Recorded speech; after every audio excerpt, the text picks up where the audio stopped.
नमस्कार. श्री संत बाळूमामाच्या नावानं चांग भलं. मी स्नेहल प्रशांत शिंदे कराड केसेवरून आलेले आहे या ठिकाणी. आज आपण संत बाळूमामा मंदिर आष्टा या ठिकाणी आलेलो आहोत.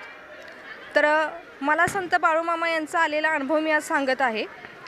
गेले 2-4 महिन्यापासून माझी कन्या 12 वर्षाची आहे. तिला अचानक संध्याकाळी रात्री एक त्रास व्हायचा आणि ती कोणाचंही काही ऐकायची नाही. फक्त एवढंच म्हणायची, मला भीती वाटते, माझा हातपाय थरथर कापतायत.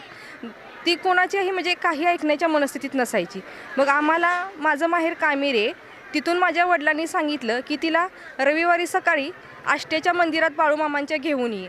त्याप्रमाणे सांगितल्याप्रमाणे मी मागच्या रविवारी बाळूमामांच्या मंदिरात माझ्या कन्येला घेऊन आले. तेव्हा इथं आबा म्हणून एक भक्त आहेत, मामांचे सेवक आहेत. त्यांनी तिला समोर घेतलं आणि म्हटले की ए बाई, तू जी कोण